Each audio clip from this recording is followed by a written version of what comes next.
Hello, everybody. Welcome back to Podcana, episode 16. This week, we're joined by Specimen to talk constructed gameplay, spoilers, and some of the interesting information coming out from Frank Carson, actually, on the hypergeometric calculation on cards to put in the deck. Just breaking down sort of the fundamentals of card games and how it relates to Lorcana as Lorcana sort of matures and we get better at deck building, better constructed gameplay. Anyway, Specimen, I want to thank you for coming on the podcast.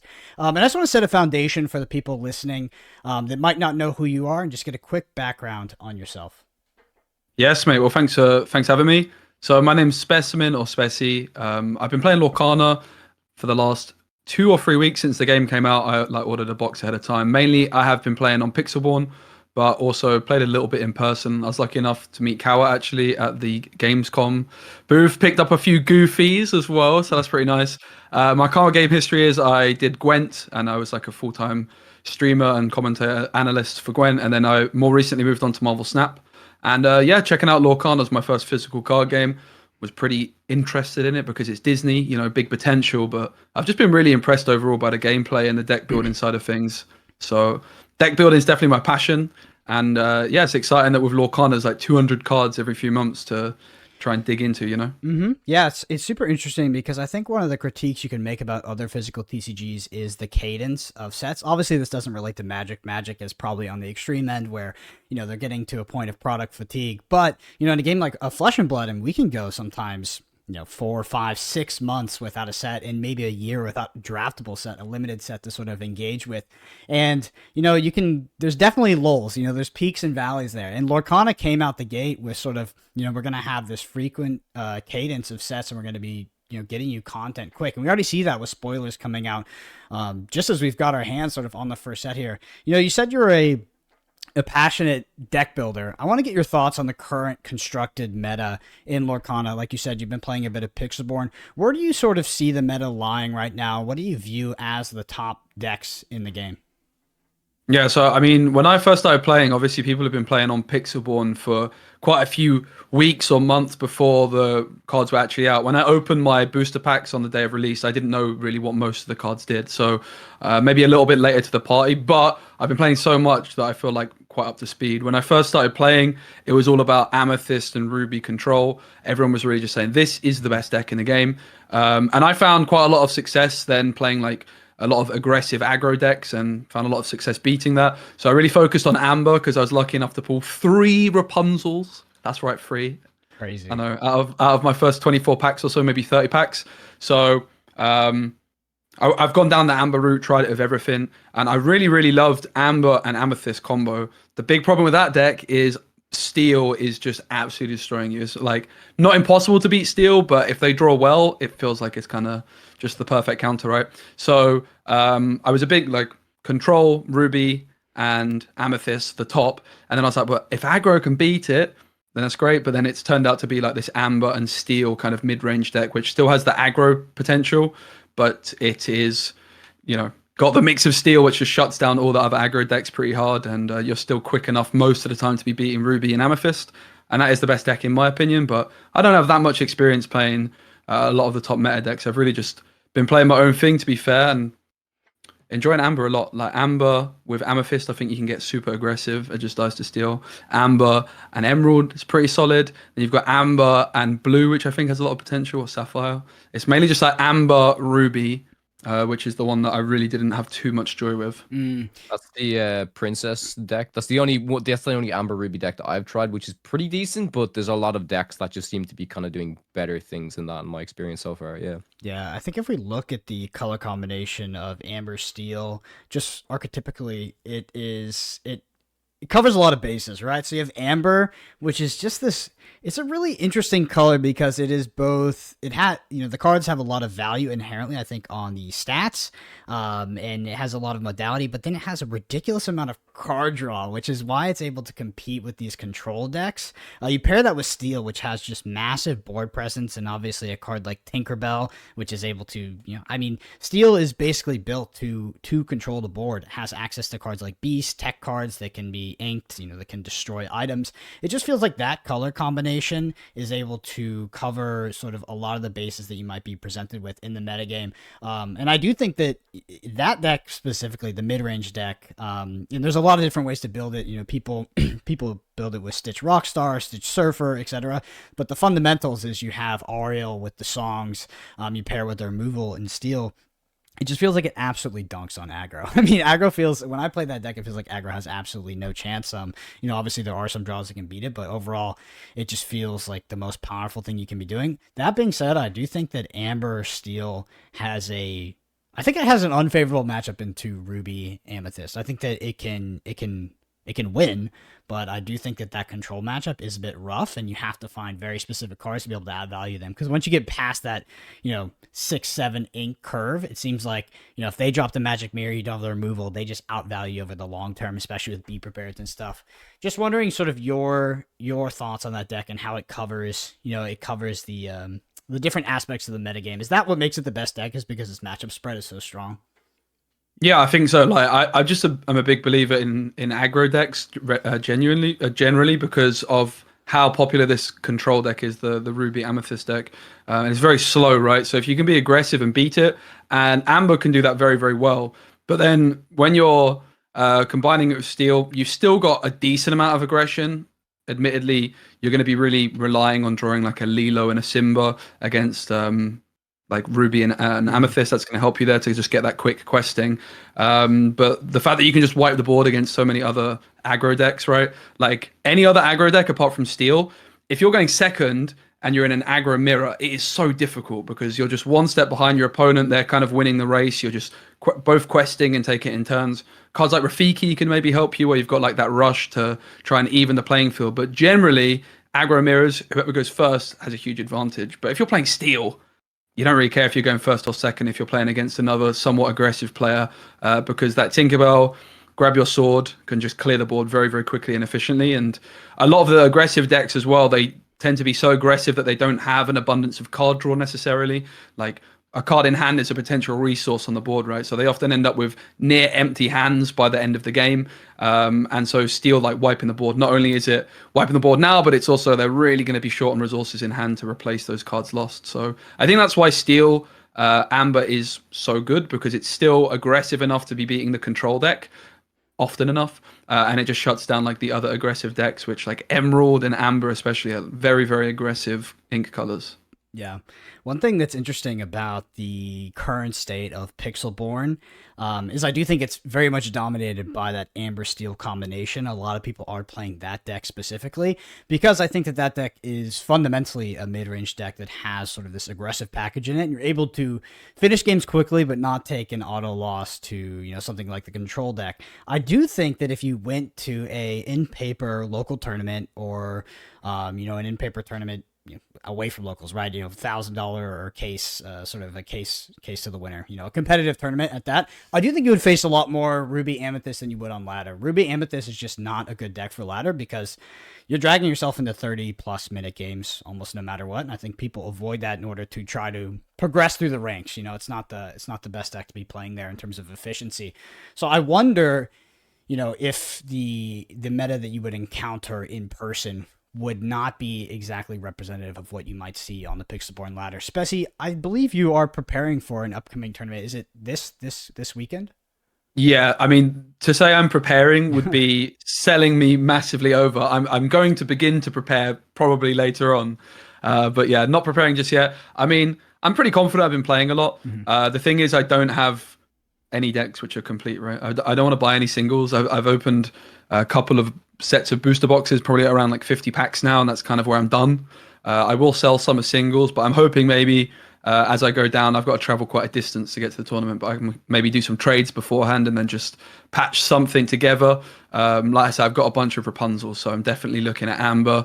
Most likely I'll go Amber Steel with just some kind of like patch together decks. I have a few aerials too, but it's certainly not going to be like the optimized list. But I also could be tempted into going down like an Amethyst and Amber aggro decks. I do love that, but I just don't want to like lose as soon as I queue into Steel because of how popular Steel is, right? It really is restricting, I think, that kind of aggressive deck. Mm-hmm. Yeah, one thing I want to touch on is since we know that this kind of Amber Steel deck is just so good at most matchups, right? One deck that I'm sure we can touch on in a future episode that I really want to point out is this Steel Emerald deck that I actually went over to Manchester last weekend, played a bunch of games in person with Raven, and he brought this deck out. It does a lot of similar things to the Amber Steel list. Doesn't have as much card draw. The only card draw aspect it has is a whole new world, which can drastically change the game. I think like we did a few 1v1 matchups where I was playing the Ruby Amethyst list, and I was holding my Be Prepared, trying to wait until he got kind of a wide board. Whole new world. Most of your removal is gone, right? If it's your Maleficence, your Dragonfires, your Be Prepareds, and it does really well in terms of having aggressively statted cards with like a lot of lore, like for example Flynn Rider, Cheshire Cat, the 4-cost hands with 3 lore. So I think that's a deck that probably does something quite similar to Amber Steel. Amber Steel, yes, because of aerial and stuff like that, you get such consistent card draw, and it's just incredibly good. But since it does have that steel side, right, you still have the Tinkerbell, you still have the Beast. The Beast does so much against that Ruby Amethyst control list. So that's one list that I was genuinely surprised about. Like you play some genies in there to just like bounce some stuff back, right? So that's a list that I can see maybe becoming popular in the future, or like you can kind of iterate upon it. So basically anything with steel, it seems like you could actually kind of do it, right? Because steel has the kind of controlling aspect. You throw in a bit of like aggro to it as well.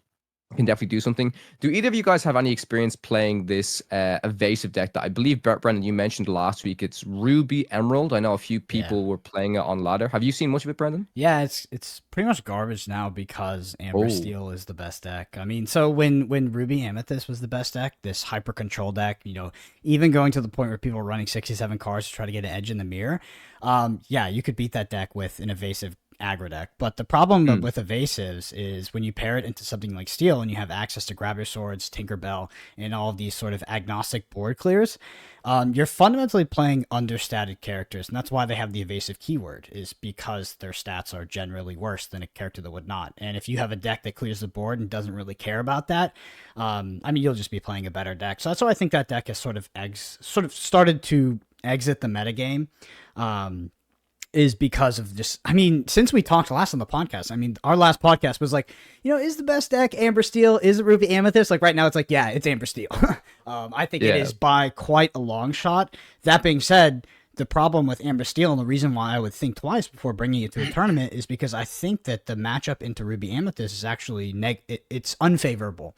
It's not unwinnable, but it's unfavorable. And I think that, Ruby Amethyst is a deck that, it's just one of those decks. Like historically in TCGs, like those kind of decks, like people have an affinity towards like these hyper control decks that are, I don't know, they're just very flavorful to the essence of what control is. And I think that the Ruby Amethyst deck is a great expression of that in Lorcana. And if you have any affinity towards that archetype, that's probably a deck you're going to be playing. And that is a deck that just feels awesome to play in paper, right? You have the Cauldron, you're looking at your top 2 cards, you have Be Prepared, you're wiping the board. Like that deck, you feel like you're the Chad of the table. So I think that if I go to a tournament in person, there's going to be a lot of people on Ruby Amethyst, which would make me think twice about playing Steel Amber, especially since you're going to this tournament. Are you considering that at all as like that this meta might be different sort of in person? Also this card availability, which is a huge aspect. Yeah, that's a huge factor. Yeah, I think that's it, right? I think I've just got to kind of take a look at my collection, see what I can patch together, really. I do think realistically, I'm going to be playing Amber because I've got the Rapunzels, like I mentioned. And I do think realistically, I'm going to lean towards Steel because I do have a few of those aerials. I do have a couple of Tinkerbells. Maybe I can try and get a couple more of some trades on the day, right? I've not got round to like listing up my own cards. I'd much rather just trade. It kind of removes the whole like having to package it up and send it off because I'm a bit useless of stuff like that. So I'm hoping to get some trades in and then I'll kind of just make up as I go along. It's not till Sunday. I'll have some time to practice against some people, I guess, before. I think the evasive deck as well is definitely an interesting one for an in-person tournament deck because it's going to be a lot more affordable, right? Like I'm fortunate enough that I opened a bunch of boxes so that I can patch something pretty close, to what I want to be playing together. But if you're, you've not opened many packs and you just want something cheap, like an Emerald Ruby evasive deck, I definitely could see being a solid way to go. Actually, cards like Pongo are super affordable but very, very powerful potentially. So. The other deck I'm really interested in, is in Emerald with John Silver. I think this card's kind of being slept on a bit. I played against earlier on Pixelborn, and I was really impressed actually. So John Silver's a legendary in Emerald, costs 6, 5 attack, 5 defense. It quests for 2. But when you play this character, and whenever it quests, you can give an opposing character reckless. And obviously you've got Jasper as well in Emerald. So I had honestly the best game of Pixelborn I've ever played, or Lorcana earlier, where I was playing Amethyst and Amber aggro, and it is so flipping aggressive. I have a bunch of uninkables. It's very risky. I play just in time down on turn 3 into a Goofy or Maximus, just quest like crazy, right? With both Maleficent and Lilo as the 1/1 quest for 2 cards. So it's super aggressive. I got to 19, and my opponent just had Jasper, John Silver down, played Mother Knows Best, and then the Genie, which is bouncing stuff back to my hand, right? And I actually ended up winning it 20-19. I just got across the line, but I was super impressed, honestly. Emerald has some really amazing cards at 5 and 6 cost. And I could definitely see pairing it with Steel to work, because what a lot of the time you see people do with these Emerald decks is they play super passively early, with Flynn and with Cheshire Cat. And while that's good in a deck with John Silver, you just need to stop them early enough, right? So maybe you just need something a little bit more aggressive early on, and certainly a Tinkerbell on turn 4 is going to help you slow your opponent right down, right? So definitely interested in checking out Emerald in that sense. I think Emerald's got some really amazing cards at 5 and 6 costs with Kuzco, Genie, John Silver. You've almost got too many options, right? Yeah, and I think that, speaking of too many options, I think that honestly really describes Amber at this point. Amber is a deck that is built just there's multiple decks that are tier 1 or tier 0 that are they're wildly different in a sense. I mean, pretty much everything runs aerial, but is your top end Stitch Carefree Surfer, or is it Stitch Rockstar? Because Stitch Rockstar adds a deck building constraint where you want to have the low drops to sort of activate the draw trigger and refill your hand. Kawa, you mentioned A Whole New World. So the reason why, A Whole New World in a deck like Emerald Steel, refilling your hand, the control deck is keeping cards in hand, so they effectively, they discard cards and you get card advantage over them by casting Whole New World. I think the reason why Whole New World can be so broken in Amber Steel is because it can cast it on turn 4. Because you can play the Ariel on turn 3, you can search it up, and then Ariel can sing it on turn 4. I also play, in my Amber Steel deck, I also play 4 Cinderella, the 2/5, that can quest for 2, but also sing songs. It's just so powerful to not spend resources on those songs, whether it's Grab Your Sword or A Whole New World. How are you guys building the Amber deck, or the Amber side of your decks currently? Are you opting for the uninkable cards like Lilo with, paired with the Simba, getting that early aggressive curve? And what does your top end look like? Are you running the Stitch Carefree Surfer, and are you running Stitch Rockstar? So the one I've been running is very similar to the one you would have seen with Moyen. Moyen is a very good friend of mine, and I've spoken to him a lot about this deck. So I love Lantern in the deck. I think it's absolutely amazing. I'm super, super high on this card right now. You're almost becoming the biggest advantage of the Sapphire faction is that you can play Mickey Mouse on turn 3 to ramp, right? But it feels like the Lantern is doing that but better, because you can play on turn 2 and it feels super slow at first, but then you realize you can still play a 1-drop as well, and suddenly you're not even losing that much tempo, but on turn 3 you're able to play a 4 cost, right? So you're actually ramping potentially quicker than the Sapphire faction, right? So I've been very impressed by in that regard, and I think because you play Lantern, it also just enables you to play more top end cards like Stitch. You can get down on turn 3 with the Lantern. Broken, it's absolutely I did it insane. before this podcast, and I was just it was actually the first time I played Stitch Rockstar on turn 3. So basically the curve is you play Stitch on turn 1, you play Lantern on turn 2, and then you shift Stitch Rockstar on turn 3. It's so good.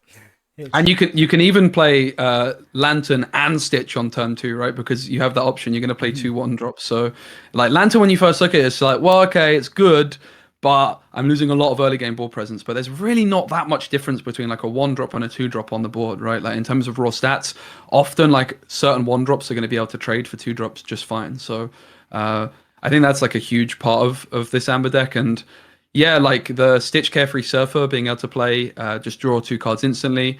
Rapunzel with the card draw, and you've got cards with big defense as well. Yeah, I think the deck's just insane. The thing I think is a big, I don't want to say oversight, but I feel like Tinkerbell, the smaller one that you play on turn 3, she has 4 defense. You just cannot stop her. Like 3 defense would feel so much more fair. So at least like Smash could do something to her, right? But you see what's coming, but there's nothing you can do about it usually. So Yeah. I think it's just really, really powerful.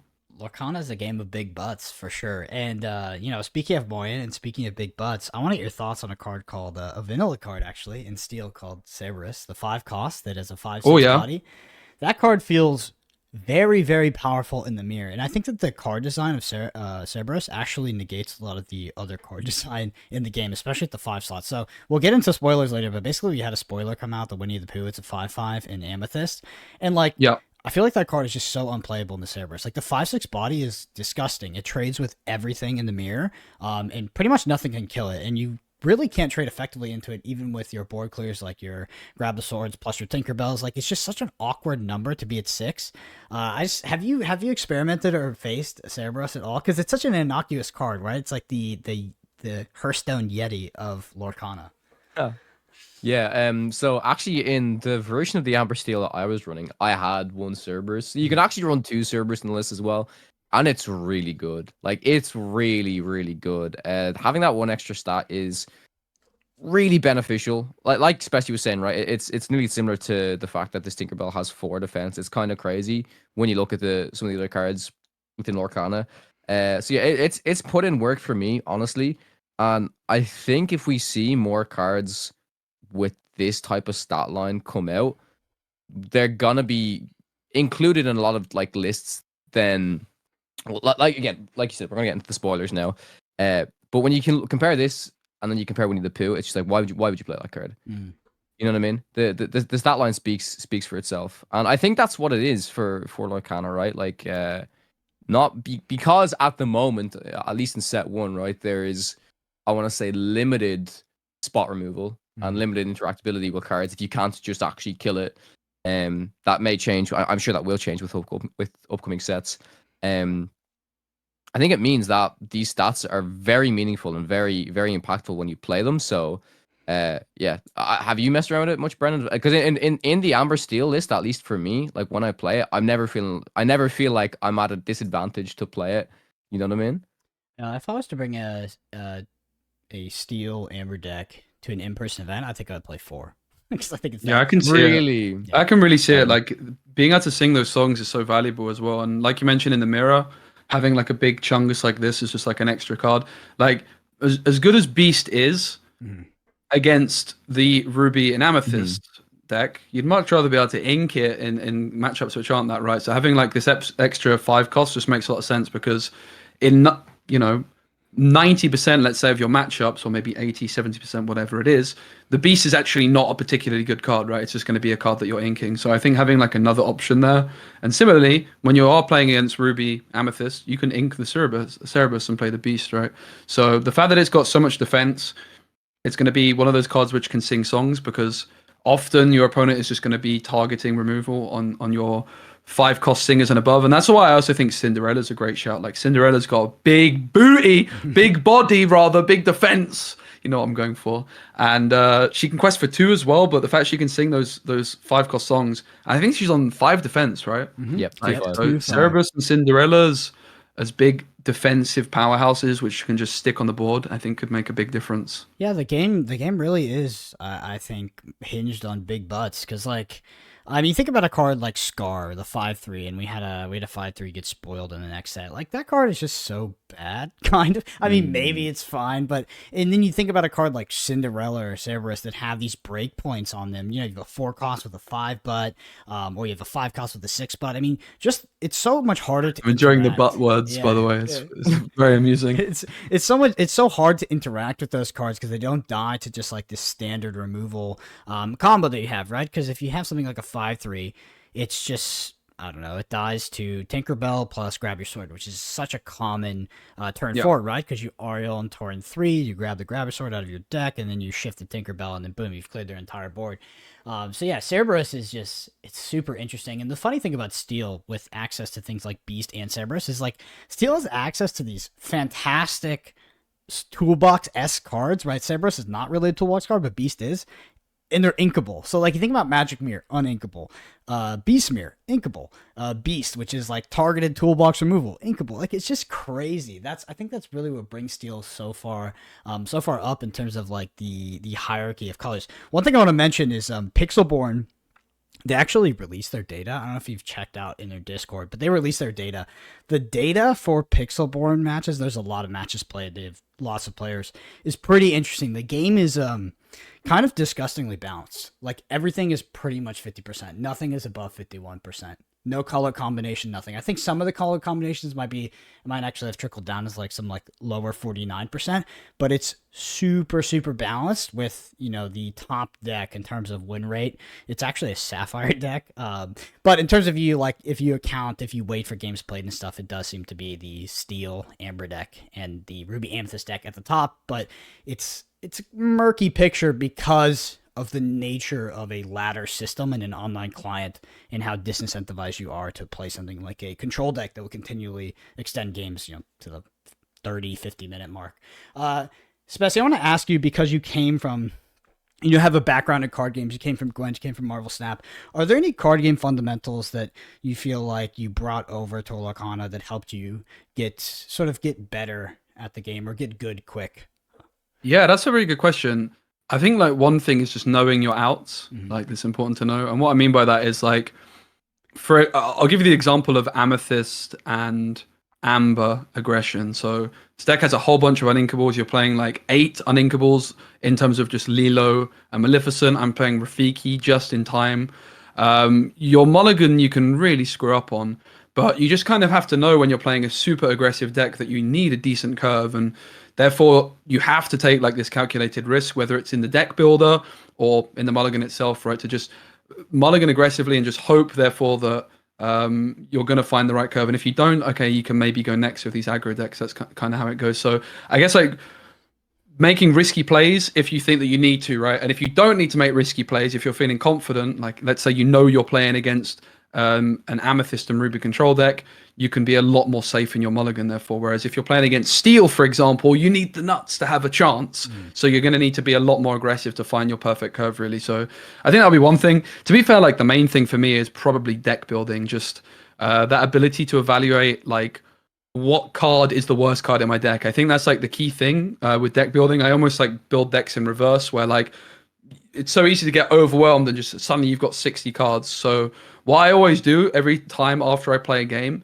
when I'm trying a new deck, I leave the deck where it is, I start a fresh one, and I rebuild the deck from scratch. And my technique is, I say, right, what is the best card that I can put in my deck? Okay, Tinkerbell, she's in the deck, I need the smaller Tinkerbell. And then suddenly you've got like 52 cards, right? And you're like, okay, these are probably my non-negotiables. And then suddenly, rather than trying to like decide on 60 cards, you're just left with like 8 or 20, whatever it is, right? So I think that like style of deck building has helped a lot. Like in a 60 card deck, it's very easy to end up with some suboptimal cards in there if you're not like evaluating a lot. And I think that's a really good thing to do. Also, like when you're playing, change the deck up. Even if you're happy with the list, just like see how other things feel, right? And maybe you might find that when you try other versions of the deck, you're like, yeah, okay, I actually prefer my original version. But you might be like, oh, there might be something more to explore here, right? Just experiment with the deck building, and that's how you're going to get better with doing it, right? Like actually just building your own rather than just copying a list you find online somewhere. There's nothing wrong with that. But if you want to get better, it's definitely a good idea to just practice, iterate. Also, like speaking with other people about decks, if you can, is an amazing way to improve deck building as well.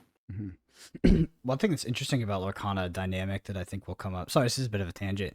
That I think will come up in physical play tournaments is just so Lorcana has the most powerful mulligan I've ever seen in a card game. But you can it is very, very valuable to know what archetype your opponent is on in Lorcana. It drastically changes your mulligan.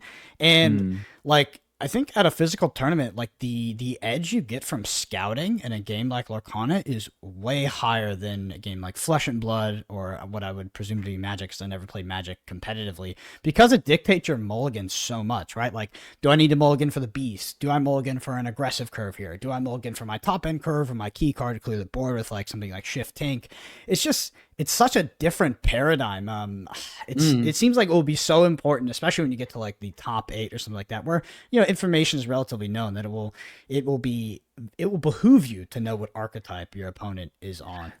That's a really interesting point, because I almost wonder if the game would be better fundamentally if before the game started you just say, like you reveal like what ink colors you are to your opponent. I mean, I look at Gwent, for example, and in a game of Gwent there's 5, perhaps 6 factions now. I think it's 5.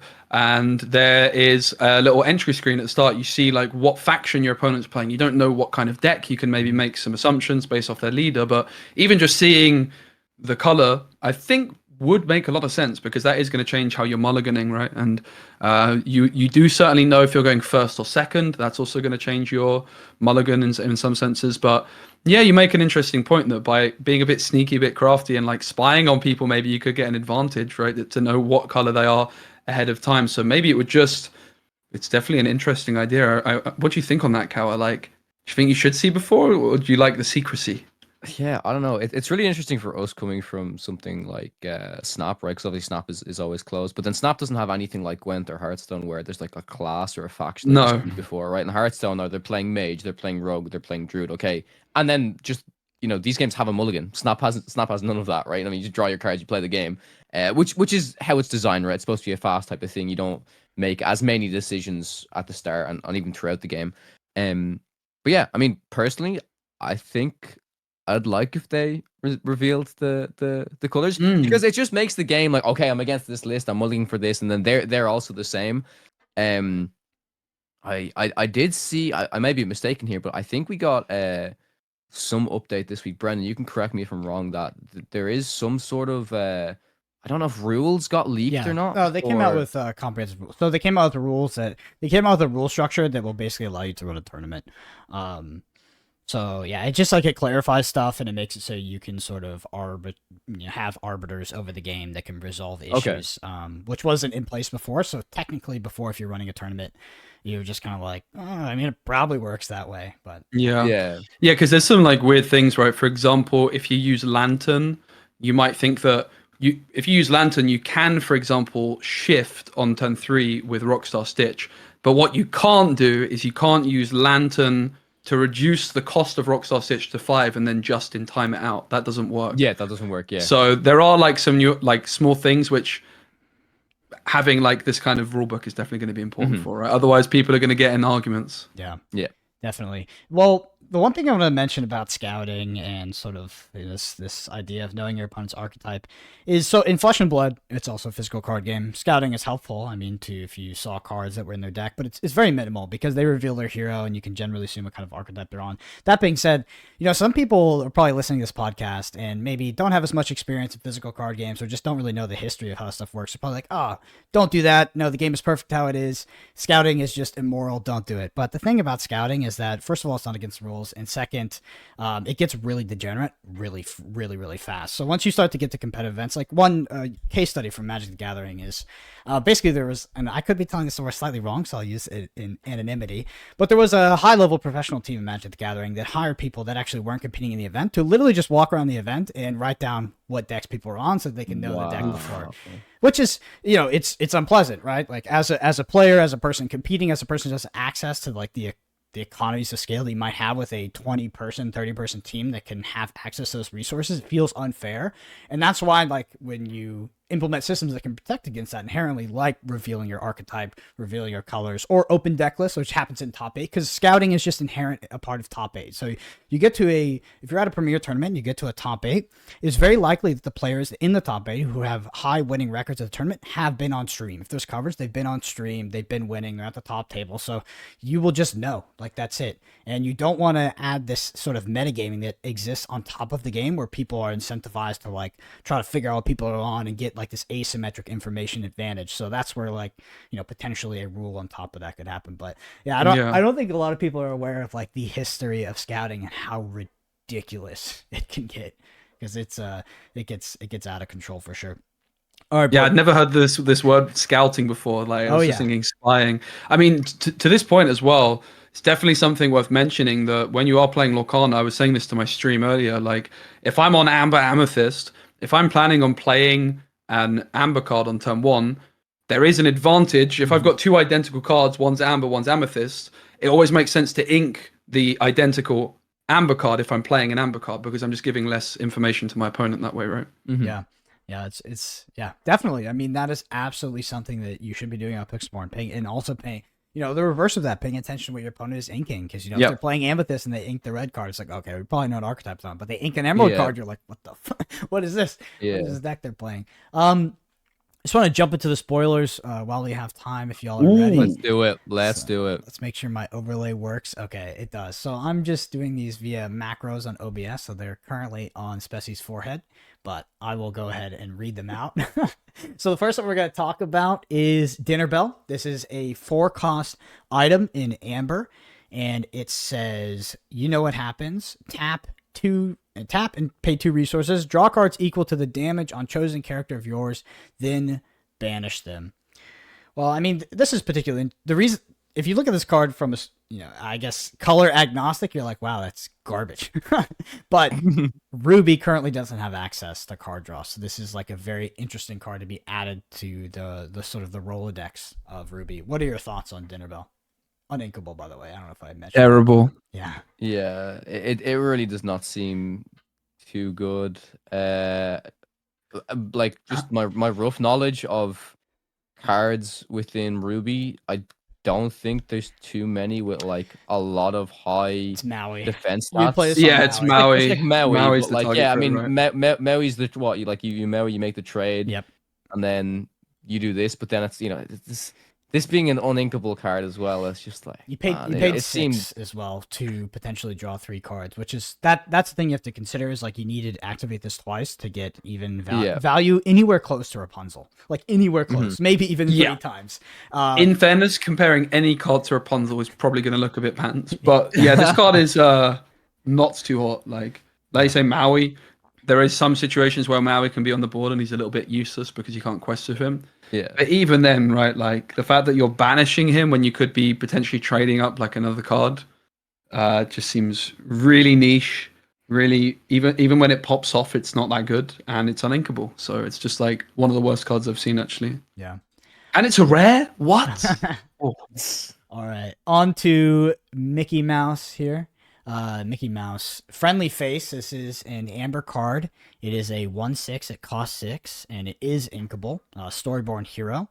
It says, glad you're here. Whenever this character quests, you may pay 3 less for the next character you play this turn, and it quests for 3. So this is very, very similar to Moana. Moana is a 5-cost. It also has a 1/6 body, quests for 3, and has that sort of princess clause. This is a 6-cost. Pretty high curve. Amber doesn't really have access to a lot of 9 drops that you would want to play, or 8 drops at that. What are your thoughts on Mickey Mouse Friendly Face?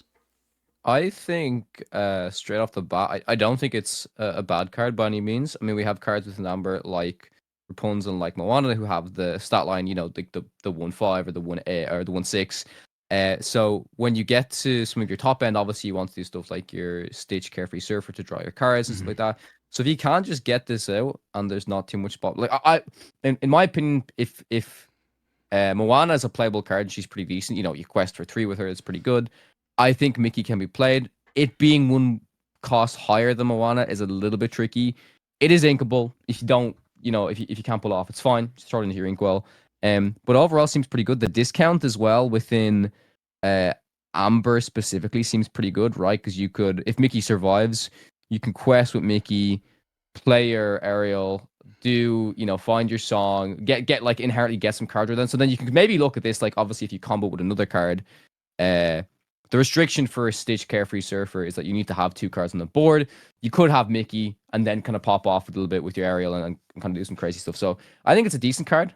Time will tell to see how well it kind of sticks to the board. But I think with that, like we said so far, Lorcana is very much a game of stat lines. So with a 6 health or 6 defense there, it seems pretty decent. Not the worst, but like nothing crazy in my opinion. Yeah, I think like comparing it to Moana is pretty valid. It's definitely a better card than Moana in my opinion, but one advantage Moana has is that you can play just in time into her, so she fits like those kind of decks. I think Mickey Mouse with a Lantern, like being able to play it down early and then maybe dumping like a Carefree Surfer. But even if you just think about the value you could get from this Mickey Mouse by playing like, for example, the 3-cost Mickey Mouse or a Rafiki that costs 3 for nothing, in like a more aggressive style of Yeah. deck, that could work quite well. I think it's when I first saw it, I thought it looked pretty insane.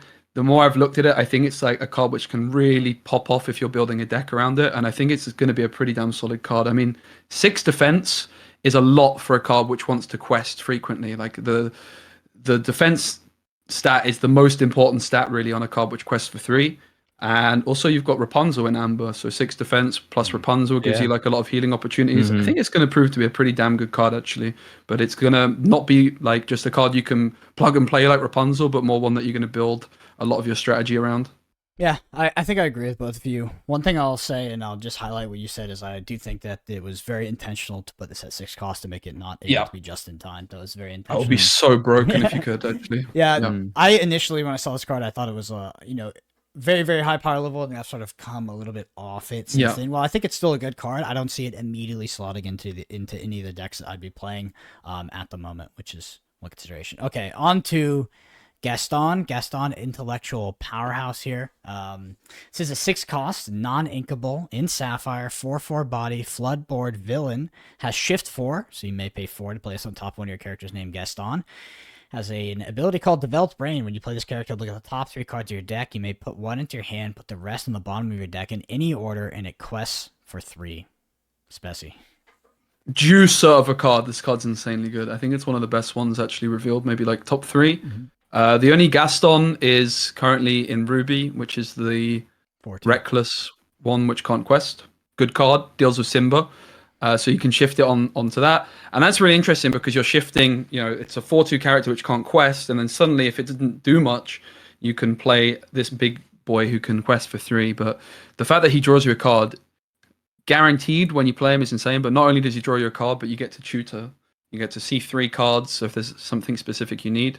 Of course, the fact that it is uninkable is the downside, but I think that is a price that you're very happy to pay with this card draw. It's quite comparable to the Robin Hood, which can also draw you a card and cost 6 in Amber.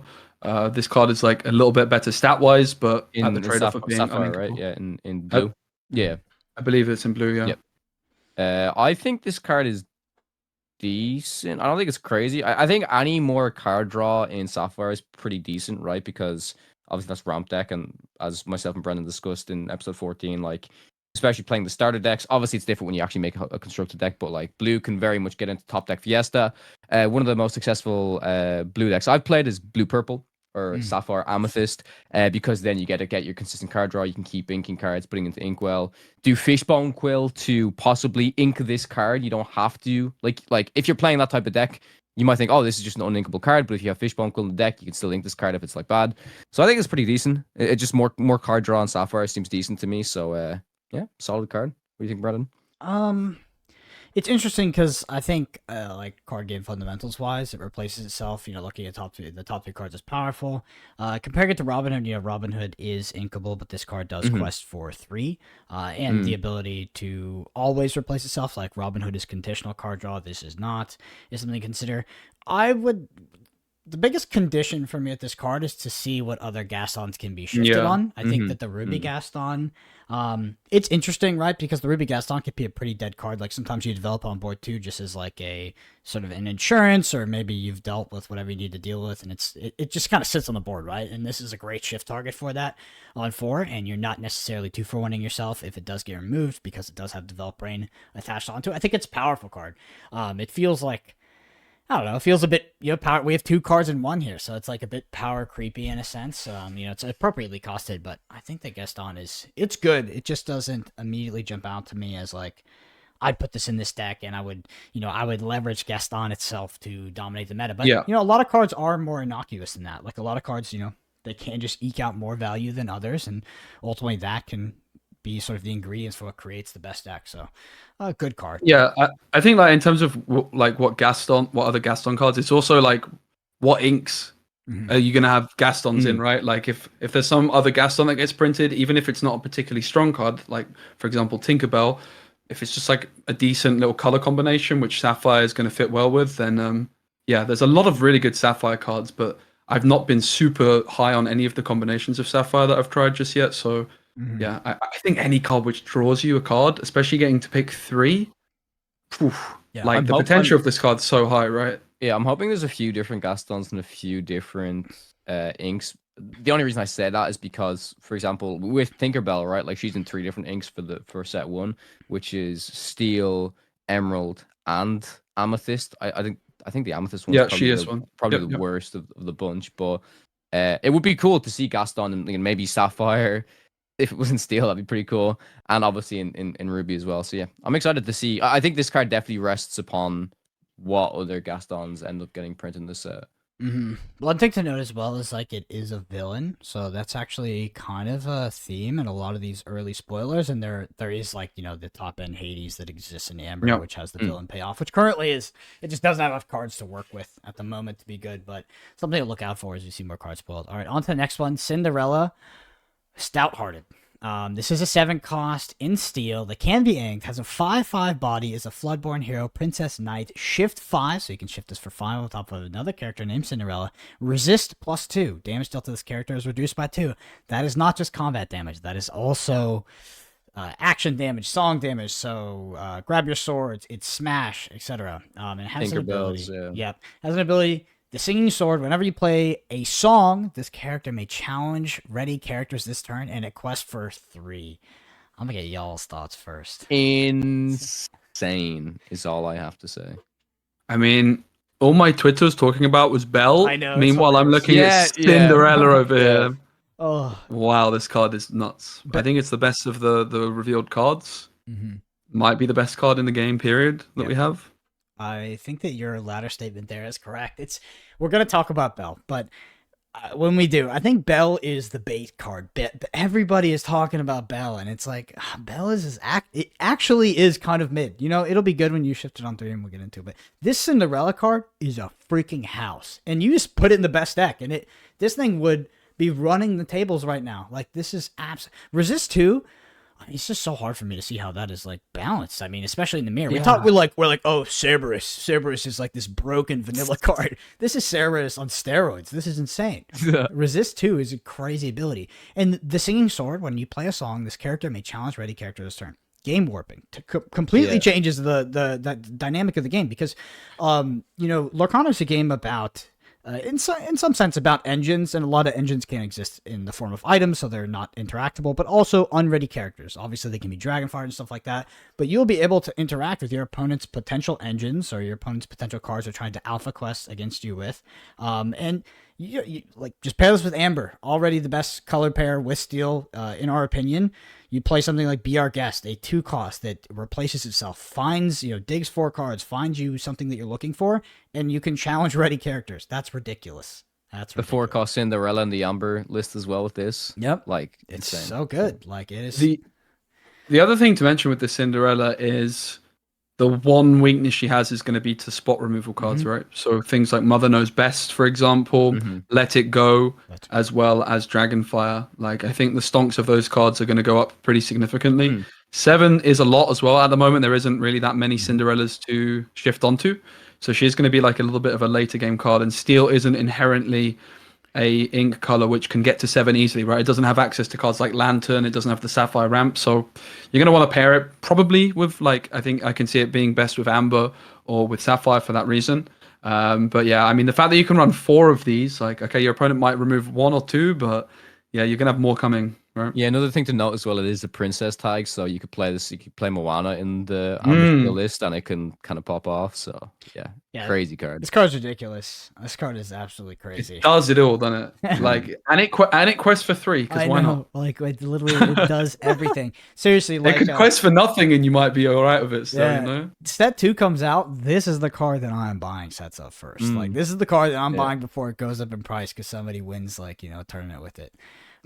On to the next one. This is a card that was very innocuous to me at first, actually. So it's Tiana, Celebrating Princess. This is a steel card once again. 4 costs, not inkable, 1/4 stat line. Dreamboard Hero Princess. Princess once again. Resist +2, so same thing. Damage dealt to this character is reduced by 2. And it says, what you give is what you get. While this card is exerted and you have no cards in your hand, opponents can't play actions. And it quests for 2 lore. All right, so we take one of the top decks, and we take its worst matchup. So let's say we take Amber Steel, and it's Ruby Amethyst worst matchup. Most annoying card to play against, be prepared, right? That is the board wipe. Be Prepared cannot be played if you have no cards in hand. You have Tiana on board. What are y'all's Pretty thoughts? insane. Yeah, it was kind of a weird one because at first I looked at it and I was like, seems quite hard because the Amber Steel list that we see, you know, you want to have card draw with Ariel and stuff like that. But yeah, this is a way to stop Be Prepared, which previously there was no way to stop that card. So I think it's really interesting. The Resist 2, obviously, another way that means like this is just harder to actually take down. Like, I don't know. I think it's really good. For me personally, I'm not really seeing. I mean, maybe we just play this in like what, like an Amber Steel aggro more so than kind of a mid range, or what are you guys' thoughts on it? Yeah, I think it's pretty flexible. I mean, so like we mentioned with Cinderella, like Resist 2 is a lot. Like Resist 1 is actually already a lot, right? Because it's not like it's just protecting you from 2 damage. It's protecting you from 2 instances of damage every time it's damaged, right? So cards like Be Prepared, Tinkerbell, even things like Smash, right? Like Smash is only dealing 1 damage to this. So you're going to need to like have 6 damage at once on a card to remove her. So something like Maui is the obvious answer and pretty much like one of the only efficient trades that exist in the game. And yeah, if you can build like this kind of steel deck, not going for a whole new world, but instead going a different route with Beast Mirror and like actually intentionally emptying your hand each turn, right? Then Tiana plus like this Cinderella, suddenly Cinderella's weaknesses are to these spot removal cards like Let It Go and Dragonfire. But if you've got both of these down and an empty hand, like Cinderella's going nowhere, right? So like the Resist 2 is a lot. 6 damage. Like, what cards are dealing 6 damage? How is like it balanced? It's like so the thing about it's like I actually have a lot of faith in the designers of Lorcana because like I thought I generally didn't think that Lorcana would be like a super balanced game when I first started playing. Yeah, with me it. too. And then we play it now, and it's like disgustingly balanced. Like it's super, like it's crazy balanced. You can play anything. Like the win rates are crazy close over large data sets. But these Resist 2 steel cards are just. I mean, in the context of the current card pool, they would be the best cards in the game. Like they're ridiculous. I don't know. It's just insane. I think Tiana ultimately is a little bit mid compared to Cinderella. Like, yeah, it's flashy to be like, oh, you stop Be Prepared. Oh, you stop like, you know, these songs. But ultimately, like, I think that the uninkable aspect and the somewhat less impressive stat line than Cinderella just makes it an okay card. I think it would absolutely see play right now, but it's not the powerhouse that Cinderella is, in my opinion. But it could change. This is a card that could go up and down in value depending on the meta conditions, right? Like this is you could answer to some things. You could also play this card in Steel Sapphire deck to again if you just want to protect cards. Like we've seen the top end for the Sapphire deck is Belle right? Yeah. So you want to protect Belle. So you could just do stuff. And then you could like it's kind of weird though, right? Because like with that deck, you are top decking cards, so Tiana procs, but then you want to get cards. Like, do you play a whole new world? Do you not play a whole new world? Well, I think you do, right? Because let's say you have Belle on board. You have Belle on board. You play a whole new world. You ink 2 cards. You Fishbone Quill another card. Then you play one of those cards. Like you're taking 4 cards out of your hand. Like it's not that hard for that deck to actually deploy a lot of the cards in hand. So I think it would be an addition. I mean, thing is with Tiana as well, right? Like this, like empty your hand part is something you can really build your deck around. She's still going to see play in decks which aren't even trying to do that. Just like simply by being able to quest for 2 at 4 cost with so much defense. Like defense is the most valuable stat for a card which wants to quest, and 2 quests for 4 isn't that bad at all, right? Like with the card pool being as small as it is, like I end up playing like the 3 cost Mickey Mouse in quite a few of my like aggressive decks just simply because it quests for 2. But this card essentially has like 3 defense more than that Mickey Mouse, right? Because of this Resist 2, arguably even more than 3 defense, right? Like the Resist 2 is just absolutely insane. I think the card's really, really good. Like the fact it's uninkable is the only thing keeping this, like, because you've also got cards like Hades and you know, like as good as Hades is as well, it's also one of those cards like you're always considering it, like, can I play this card or is it teetering me over the edge of too many uninkables, right? Yeah, it's the uninkable aspect is what makes this card reasonable. It's like it's just like it's Resist 2 is just so disruptive to combat and the dynamic that we're so used to playing this game, because like we were talking about earlier in this podcast, we're like louding up this this vanilla 5/6 like it's one of the most broken cards in the game, and you add Resist 2 into things, it's like it's crazy. It's absolutely insane. Yeah. All right, on to the next one. This is the Queen. So the Queen is an Amber card, and it's the Queen commanding presence, by the way. It's a 5 cost, can be inked, 4/3 body, Floodborn, villain, Queen. Shift 2, you may pay 2 to place on top of one of your characters named the Queen. And it says, who is the fairest? Whenever this character quests, chosen opposing character gets -4 this turn, and chosen character, so it can be a friendly character, gets +4 attack this turn. Sorry, -4 attack and +4 attack. And it quests for 2. So my theory with the Queen is that the Queen that this could shift onto will not cost 1 or 2. It'll be a higher cost Queen or something. Because that's my theory. Because I was thinking about this, like, what kind of 1-cost Queen? You get this out on turn 2, it would just be like the most broken thing ever. But let's just get y'all's thoughts on the power level of the Queen overall. You can start, Speci. Tricky one. I think it's going to be pretty good in certain decks. Again, it's going to be a big tempo swing. It's kind of comparable to cards like Rafiki in that sense, where you're impacting the board state. I don't think its ability is as powerful as the Rush, because it's just going to be often doing very little. But there's going to be some situations where it can really pop off for you. If there's good queens to shift onto, is going to be a huge impact on how good this card is, right? Because at the moment, I think the only other queen is the 5 cost in Amethyst, yeah. which you obviously don't want to shift onto. Shift 2 is incredibly cheap. You would have to assume that means we're going to get a 1-cost queen, right? Maybe. Like, are they really going to print this at Shift 2? I feel like that's where they, I think they might be tricking us. Like, I think it might be a little bit of a red herring where it says Shift 2. All shift mechanics prior to this have been on lower cost characters, lower cost versions of the characters. I think in the case of the Queen that they might not print one that costs less than 2. So you're paying an additional 2 to actually like incur a higher cost to get this out. Yeah, I mean, the other thing is as well, right? Like, this ability of who is the fairest is it's when it's questing you're getting this, right? Not when it's played. So, I mean, that improves it more than I thought. Like, if it was having this ability when you play it, I feel like it would be very clunky. But if it's whenever it's questing, it's kind of similar to something like Maximus, right?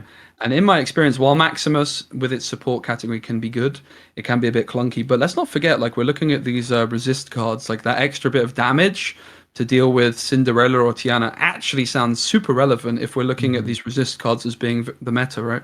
One thing about the Queen I want to note is that you're kind of incentivized to shift it, because if you shift it, you don't have this, I don't know what it's called in Lorcana, sorry, but summoning sickness, and you can actually quest that turn and get this ability. Because you play the Queen on 5, your opponent now sees open information about where they lose and win combat, right? So they make an educated decision on what the quest with based off, your future turn of questing with the Queen and having this sort of stat swing. But if you shift it, that's where you're going to get this big swing where your 1-drop trades for their 5-drop or something like that.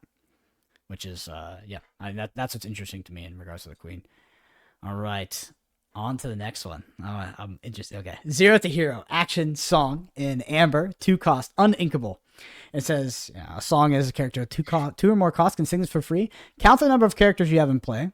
You may pay that amount of resources or ink less for the next character you play this turn. Kawa, your thoughts? I'm putting you on blast here. I mean, I don't have the experience with the aggro decks. Speci would probably tell you all about this. But yeah, you just play like Lemon Lime. You throw this down, you get your Carefree Surfer, you just draw cards. Like, it seems pretty good so far to me. Like I said, I don't have an incredible amount of experience playing aggro at the moment, but I would assume you just kind of auto slot this in. So thumbs up? I'm assuming. Thumbs up? Yeah, of course. Okay. Yeah. So Okay. Oh no! I'm giving it. yeah, it's double thumbs down. Double thumbs down. I had Moyen on my Lorcana YouTube channel, and we were reviewing these cards, and he said, "Well, the card says it all. It says 0 to Hero. You should just use the first word." He gave it a 0 out of 10. Wow. I don't know though. Like, I mean, so let's talk about the advantages of it, right? The obvious thing is it's a song, which is huge actually for Ariel. The huge issue of this card is that it's uninkable. It's just not worth the risk. If this card was inkable, I actually think it would be really good. Yep. And the reason for that is that including an inkable song such as like Hakuna Matata, we're seeing some players include, you like virtually never play that card, right? It's just ink fodder, and it's improving the odds of your aerial, like giving you card draw, and then you can ink it. So if Zero to Hero is inkable, it would actually be a pretty serious card, because it's going to be like a card you're usually inking, but then has like that 1 in 5, 1 in 10 games where it's actually doing something for you. The problem is, as an uninkable card, its ability is just going to be offering you very little way too often. It's very clunky, right? And then you're just going to end up with this card in your hand which is doing nothing, and that is a really big problem in Lorcana, because the card draw is so limited, right? I still think it's better than you guys think, honestly. Just I can see mainly because it's a song, and I'm kind of comparing this to Just in Time, right? Because obviously Just in Time is the 3 cost uninkable. Yes, you can get a 5 out, but I think because you can sing this, and then maybe you can kind of get some pretty big discount. I genuinely think that this card is probably better than you guys think. I think that's actually fair. We'll return to it. We'll see. I think it's fair. So the reason why I picked on you to kind of bully you on this one is because I mean, in like paper TCGs, like there's cards like this that have existed for a long time, and we like to call them Magical Christmas Land, because if you look at the conditions to where you actually get enough value out of this card for it to be playable in your deck, it's like it doesn't really happen, and if it does happen, you're already winning that game, because you have to be like kind of winning on board already, like, and you have to have the big thing to sort of cheat out anyway. It's like those conditions are relatively unlikely, and then you also incur the cost of a non-inkable card. It's like it's just, it doesn't really compete. But like Speci said, if it was inkable, you'd probably just play it for more Ariel hits that are cheap, because that's one of the things that makes Ariel so powerful. But I think like the upside of this card is a lot higher potential upside. When you like 1 in 10 whatever it is games, like it could actually be really good, right? But it's just not worth the risk when it's uninkable, because 9 out of 10 times it's going to be absolute pants. Like if you've got this card in your hand, you're mulliganing it every single time, and then you draw it and you feel bad. And the other thing is to remember with these uninkable cards is there's so many good uninkable cards that like you need the uninkable card to be really, really good to justify it, right? And this one I just think is short of that, unfortunately. Yeah, which we might have time to quickly gloss over, but we'll go over some, like I said, mentioned Frank Carson does like a lot of the math for Magic decks, did the hypergeometric like calculation on exactly how many uninkable cards you should be doing to have like a reasonable on a probability, which is like 70% on a, if you miss it, you can survive, and 98% reliability. If you miss it, you lose the game kind of scenario. But going on to the next one, we have Elsa. Let me find it here because I have it on there. We have Elsa, Gloves Off. This is a 3/4 in Amethyst, 4 cost, can be inked, Storyborn, Queen, Hero, Sorcerer, Challenger +3, which means while challenging, this character gets +3 attack, and Quest for 1. This card's really interesting because there actually is a 4 cost Elsa that already exists in Amethyst, I believe, right? It's saying it's 3 cost, right? Is it a 3 cost? There's a couple. I think there's a 4. I think it's a 4. No, you're right. I think there's a 4 as well. It just doesn't. No, there's a 4 in Ruby. There's a 4 in Ruby, right? I think it's in Ruby. There's a 3 in Amethyst, which is the 2/3 that when you top it, it can stop something from exerting. And then there's the 4 cost in Ruby, which is just, I don't think we've ever seen it because nobody plays the card. It's the 4/4. I think it's a 4/4 or something. Yeah. Yeah, there is a 4 cost Elsa as well in Amethyst. And it's a 4/4, which quests for 1. It does nothing, so no one plays it. Which is funny, right? Because it's this cost is it's like the same slot. It has this challenger aspect. But let's just compare it to that Elsa then. Do you think a card that is a 3/4 with Challenger 3 is better than the 4/4? Yes. Yeah, I agree. Yeah. I really don't think there's too much to say about this card past that. I mean, it's a shift target for the big Elsa, but I do think it is better than the current version of this sort of vanilla Elsa that we have. So I'll pop over. It's also going to be one of those cards in the Disney 100 Years promo. Yeah, so it could be something. Yeah. Thingy. Well, I'm just surprised. Wow, I actually never. I've seen the art of that Elsa card before on Amethyst the 4 cost. I'm like, wow, I've just never seen that card ever in my life. Yeah, it's just the other thing about this Elsa Gloves Off card, like, well, I actually think the stats are pretty solid. You've also got Jafar in Amethyst, which is the card that's getting more attack based on how many cards you have in hand. Yeah. And Jafar on average is probably going to be better than Elsa. So, but maybe in like different styles of decks which aren't, as greedy as Jafar. Like for example, the Amethyst deck I keep mentioning. I can't play Jafar in that because my hand's empty most of the time. And actually, Elsa could be a nice thing to bridge the gap. At the moment, it's only really Rapunzel where players are 4 cost. Probably not going to be the card because I want like high questers, but it could maybe find a place because its stat line's pretty damn solid. Like 6 removal is also like that number we're talking about of dealing with like Tiana. So perhaps it's actually better than we're giving it credit for. Yeah. Yeah, it's also just another shift target, so maybe see some play possibly. Yeah, but you got to consider when shifting as well that the more resources you spend on the shift target, like the more cost you incur when shifting up to that big Elsa. So it could be important in like against an aggro matchup where it's like I need to draw this card or I will lose. Yep. Yeah. But ultimately you'll pay a higher cost. So next card is Merlin Shapeshifter, also an Amethyst, 1/5 body, 4 cost, can be inked, Storyborn Mentor, Sorcerer, says Battle of Wits. Whenever one of your other characters is returned to your hand from play, this character gets +1 lore this turn and it quests for 1 lore. I think a little bit hard to evaluate this in a vacuum. One thing I want to note is it does not work on cards like the Micky Sorceress or Dr. Facilier, because those when those triggers happen, those cards go to the banish zone and they go back to hand after that. So it does not work on those cards. Wait, has that been clarified? Do we know that? You sure? I don't know if it's officially been clarified. I saw it on Steadfast's video where they clarified it. So it could be like a little bit of bro science where somebody came in and was like, yeah, okay. But yeah, I mean, I assumed Facilia and stuff was was working with it, but I guess cards like Befuddle, Mother Knows Best, like would do it, but like Befuddle is like the only one that has any synergy, right? Like if there's like some kind of 1 or 2 cost card, which in Amethyst, for example, which you could play and draw a card and then befuddle it back, suddenly Merlin has some synergy. But I mean, we're really waiting to see what other like bounce tools Amethyst or just that come in this set, because at the moment this card is absolute garbage. Mm-hmm. Yeah, and the self bounce is what makes this particularly interesting for me. Is the potential development of cards that could allow you to bounce cards back to your hand, so effectively you lose tempo in order to do some sort of combo like this. Because currently in Lorcana, there's basically no way to win the game outside of just like doing the normal combat stuff. There's the hyper control deck, but outside of that, it's like all these decks are competing to win on board and to trade in combat in a sense. And like these archetypes that come from other card games that can do things like bouncing cards back and forth and doing these combos, like they don't actually exist in this game quite yet. All right, next up is Winnie the Pooh, Honey Wizard. This is also in Amethyst. It's a 5/5, cost 5, can be inked. Dreamboard Hero Sorcerer, vanilla character, 5/5 body that quests for 2. Obviously, a little bit of premonition here because we talked about this character in reference to Cerberus in the current meta. But what are your thoughts on this overall? Because it does have that quest for 2. Cerberus does quest for 1. A lot of people say this is the best art in the set so far as well. Yep, I think the art looks sick. Definitely getting the playmat for this alongside the Beast one that was leaked. I mean, off the bat, looks fine. Obviously, comparable to Cerberus. I guess you could say kind of comparable to Beast. Has the +1/+1 instead of the, can interact with the item card. Don't know how much play it's gonna see. The 2 lore can definitely mean something if you want to do some sort of kind of, I don't know, aggro Amethyst Speci. Maybe do you slot this into your Just in time. He's just in time. Yeah, that is true. Yeah. And I guess I'll just say as well, if we see more cards coming out, it does have the Sorcerer tag, which I think we've seen on a few cards, so that might be something in the future. We'll see.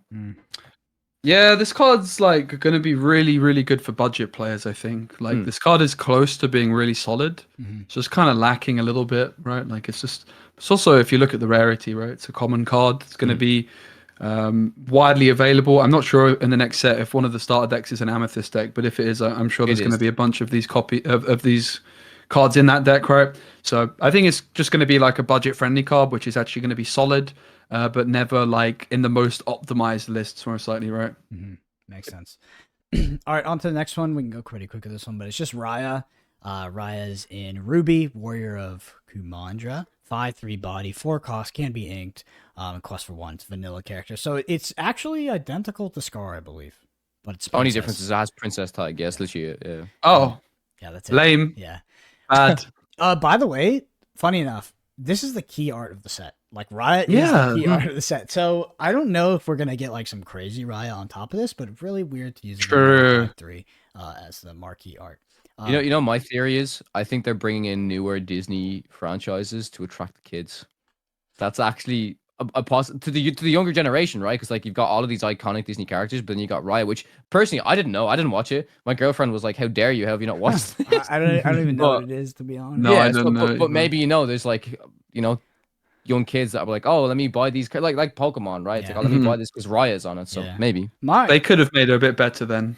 my Yeah, my maybe. thesis with Disney Lorcana is it's actually a game marketed towards boomers than it is towards kids because it's. I mean, trading card games are just so expensive, first of all, and True. just the mechanics of them. Like they're mostly. I mean, Disney itself is an IP that's actually not really made for the current generation. Obviously, kids watch it, you know, Disney Plus, all of that, but you know, kids these days watch Mr. Beast and who can hold their hand on something for 100 years or whatever before it falls off. They don't watch Disney anymore. I think it's us who went through this childhood of like VHS and like these really nostalgic characters through Robin Hood and all of this, where it's like now this. I feel like we're the target market for Disney Lorcana, which is interesting because I think a lot of people looked at the IP and they're like, oh, finally a kids card game. And I think it's more trying to go towards the older audience, is trying to capture that essence. Anyway, on to the next one. Best card in the set. Belle, Hidden Archer. This is an emerald card. 3/3, 5 cost, cannot be inked. Floodborn Hero Princess. Shift 3. A lot of princesses, by the way. So you can play 3 to play it on top of one of your characters named Belle. It says Thorny Arrows. Whenever this character is challenged, the challenging character's player discards all cards in their hand and then it quests for 3. All right. Talk to me about why this card is not as good as everybody thinks, Speci. Honestly, I think this card is probably as good as most people think, but the Smash does exist, right? Mm-hmm. Like Steel's going to be playing a lot of Smash. Also, like Emerald already has like Cheshire Cat and Flynn, which are like pretty passive. I do think this card's a belter though. Just in Time is just calling me. My Emerald and Amber Just in Time. I love Just in Time, if you can't tell.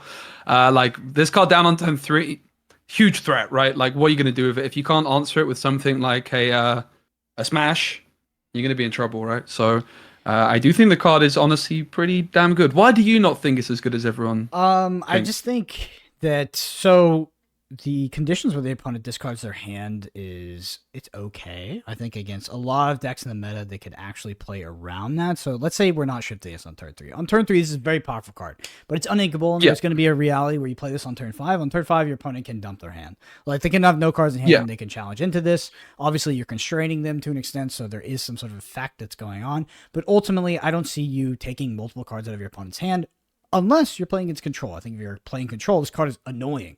But you also have access to more spot removal in the form of Dragon Fire, and then be prepared once you get to your higher top end. This getting shifted on 3, very annoying, right? Because you can't Rafiki this. Like, you absolutely can't Rafiki this. You'd be in a lot of trouble. So I think this is more of an anti-control card. That being said, into the current meta, so into Amber Steel, I think Amber Steel just has a lot of answers. So like even if you play this on turn 3, let's say Amber Steel is on the play. Amber Steel played Tinkerbell on the play, and then turn 4 they play the Shift Tank, and then they sing Grab Your Swords or something, which you're still getting a lot of value out of this character, by the way. But ultimately, you're paying 2 for 1 on Belle because you're shifting in on top of another Belle, and then it's kind of cleared by a standard game plan that Amber Steel's enacting anyway. I think you still get value. I think you come out pretty reasonable in that exchange, and they have to have the right cards, but there's a lot of answers to Belle right now. There's a lot of answers, and part of the answer is you just dump your hand, right? And there's a lot of decks in the meta that want to do that. There's honestly, it's more the example that a deck wants to dump its hand than the exception. The exception is actually the control decks that try to keep larger hand sizes. So that's kind of my critique of Belle. I really do think Just in Time is the key to this. Yeah. Like you've already got Cuzco. A lot of people are really high on Mad Hatter, but it's actually not a card I'm a massive fan of. Like this is just like a much more threatening card than Mad Hatter, because if you can't like deal 3 damage to it, you have to answer it early on. You can't just let it keep questing for 3. And therefore, like your hand is if you have to challenge this and discard your whole hand that early on, wow. Yeah. I'm just thinking about, you're definitely making some deals with the devil if you're playing Just in Time, Belle, plus. I'm risking it all, dude. Plus Mate, but it's like you say though, the mulligan is so powerful in this game, right? Yeah. Like if you have a super greedy deck, you just have to be maybe less greedy with your mulligan, right? Yeah. Perhaps, but yeah, I run 4 Just in Times, mate. I'm an absolute animal. And there's some games you have 3 of them in your hand and you just question your life choices, but. Kawa, your thoughts on the sword. Basically echoing what I think both of you guys said. I feel like you're a Yeah, fan of you're a fan of Emerald though, to an extent. Like, oh no, Raven has turned me to Emerald. Honestly, it's the Cusco's, it's the Flynns, it's the Cheshire Cat, and then it's the whole new world against the control matchup that you can kind of just like flip it with. So I think like Raven's deck, which again we will most definitely talk about very very soon. You probably just slot this in. There's no other Belle, right? And what are the Bells that we have? There's one in so far? Is it just Sapphire that costs 3. Yeah, there's the Engineer Belle, and then there's the actual Belle. So hopefully maybe some more Bells get printed. Maybe even one other Belle gets printed. But yeah, I think I do want to agree with Brendan that people overhyped the shit out of this card when they saw it. Like immediately, they were like, "Oh my god, this is busted." yeah. But It's, yeah, I mean, it is very good though. it's good. But I mean, like we were saying, if it's against Steel, Yeah, like Brendan was the saying, fact they that it do their- overshadowed they do their Cinderella thing. was just hilarious to me because I'm like, Yeah. these cards Yeah. are actually like Belle's a good card. Don't get me wrong, but they're Mhm. they're in a different league. They're in a different league because Mhm. that Cinderella is, I don't know, it's just- Insane. Yeah, I mean that's the thing, right? If Steel continues to be super popular, Belle's not going to be as good. But Hmm. into most other matchups, Belle's looking particularly dangerous because it's only really Smash and Tinkerbell, Grab Your Sword, which can deal with this efficiently at the moment. Yeah, Yeah. against the control. If you're doing the aggro matchup, the Lemon Lime against the Ruby Amethyst, I think Belle's actually pretty good. Yeah. Playing control against this is really annoying. To be Yeah. honest, like you're committing a Dragonfire to trade even on the 5 cost with you because Dragonfire costs 5.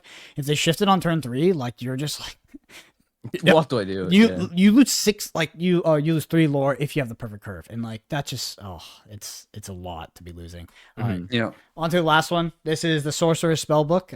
It is an item in Amethyst. It costs 3, cannot be inked, and it says knowledge. Tap and pay 1 resource, gain 1 lore. So I think a lot of people are also looking at this card as being broken. Like they think this card is nuts because fundamentally items in Lorcana are not very interactable. You really just only have Beast to sort of disrupt what people are doing. And I think a lot of people have played the Ruby Amethyst mirror, and they've seen how crazy a card like this could be. I have my thoughts on why that might not be correct, and I think I have an example to point to, but I want to get y'all's thoughts on the Sorcerer Spellbook. I mean, yeah, instantly that's what my mind went to as well. Was that you've got the mirror match. This seems insane. You just play it down, but I mean that's what we're looking at it right now, right? Like I don't think it's gonna be Ruby Amethyst. Would you play coming this in set Ruby 2. Amethyst right now in the list? Would you slot it in? I might play 1. Okay. Yeah. I don't think you go like full send and play loads because there is so many items and you're already doing so much. But I think 1 in the list right now could be decent, right? Like just tapping for 1 lore can be kind of impactful. I've played a few games against you where even like playing Aladdin against you, losing 1 lore can often be the time can often be the thing that loses you the game, right? You know what I mean? So like maybe just tapping for 1 with that deck that you probably often have a spare ink. This could be good. I actually think this card could be good in the Amethyst Sapphire deck because you have a lot of spare ink in that deck. Yes, you're doing fishbowl quill stuff, but the problem with that deck is it's very slow. You get a lot of big like threats out early, not early, should I say? Well, I guess early, but like a lot of big threats that if your opponent can interact with them, it's fine. But it's just kind of like say like a big Triton or a big Ursula or whatever. You're kind of slowly questing for 3. I think this could be quite good in that list. But yeah, the Ruby Amethyst maybe slot 1 in. Why do you think it's not? I'm assuming you think it's not insane. Let's get I Speci think first. Let's get my prediction is like Brendan's opinion on why it's not that good is because it's uninkable, right? Like it's another one of these things that's so clunky, right? Like it's gonna be good sometimes, sure, but then like 9 out of 10 times when it's not the card you want and you can't get rid of it, like it's just stuck in your hand, right? The other thing is like you're paying 3. And then you're also like, it's not like you're just able to tap it every time for free. You're still having to invest further resources. I think the fact that it's uninkable is the biggest problem. We can also compare this card to like Eye of the Fates, which is a Sapphire card. the card already kind of exists. That's the funny Yeah. So Sapphire has Eye of the Fates, which is a 4-cost inkable, and you don't have to spend with it. But what you have to do is you can give one of your characters like more lore this turn, and it's a pretty interesting card. It's one that I actually think is pretty damn good because of the fact that it's inkable. But even that feels a little bit clunky, right? You're often just inking it in my experience. But the fact you can't ink this, I think just completely kills the card. I'm not interested in this. In the control matchup as well, like my experience with playing it so far is I've had a lot of uninkable cards in my hand, and it gets quite frustrating quite fast because you got those Dragonfires, those Be Prepared. That's what you're just holding in your hand the whole time, and you're top decking your cards to ink them. It's like, man, this sucks, honestly. Yeah, if you were to play one of these, I agree with you. It would be like a one-off, right? Yeah. But I think even then, I think there's got to be something better. Yeah. So Eye of the Fates it's a different card. And this is maybe more powerful than it if it hits the board. But yeah, I mean, what a lot of people I think didn't take into account is the card kind of already exists in the form of Eye of the Fates when they first evaluated it. Also, look at the hyper control list. Look at Amber, Amethyst. Like that list is tight, and that list runs tons of uninkables. It also runs Magic Mirror uninkable. It runs the Ursula's Cauldron uninkable, and then it also runs Rabbit's Pocket Watch, which is an important card. Yeah. How are you fitting this in? Is this card better than Magic Mirror? Is it better than Ursula's Cauldron? Is it better than Rabbit's Pocket Watch? It's like majority of the time, probably not. But I do think it's good to control. I think it will see play. It will definitely see play for sure. It's just like how good it's gonna be. I think it'll be like a fine card. Maybe it won't be as good as people think, but I do not think it's broken in any sense. Awesome. Well, that concludes all the spoilers. We're not going to have time to go over the Frank Karsten math this week, so we'll do it next week. But it's really interesting, especially in the context of Speci, the card gaming gremlin who's running all the uninkables just in timing on turn 3. The Chavez enthusiast from Marvel Snap, the one that will always say Chavez insane. So yeah. Hey, he's right. I've been proven right. He's right about that one.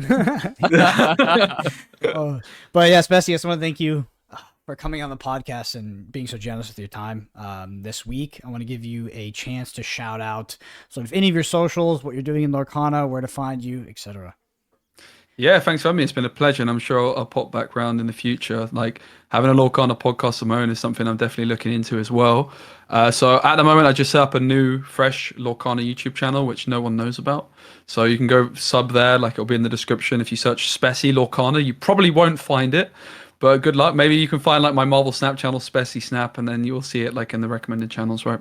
So yeah, I'm doing that. I also have been streaming a lot of Lorcana on Twitch. So my Twitch channel is twitch.tv/specimen. Might be streaming another card game, but I am streaming an awful lot of Lorcana. I'm probably going to go for like a top 10 push on Pixelborn, just so I can start putting that in my YouTube titles. I'm pretty sure it's doable, so we'll see. Yeah, you should go for that top 1 push. I think it's only 18,000 points. Yeah, maybe not top 1. Top 10 seems good. Yeah. Top 10 seems good. Yeah, but definitely check Speci out. Great card game player and obviously awesome insights on the podcast. For anybody listening, if you want to support the podcast, you can leave us a review at Apple Podcasts or Spotify. It's the number one thing you do to help us out. Obviously, like and subscribe if you can. We're slowly growing the channel, putting out some deck techs, and obviously the weekly pod at that. We're all on Twitter. I'm at BrendanAPG. Speci is at It's Specimen, and Kawa's at KawaTech_CG. And yeah, thank you all so much for listening. We'll see you next week.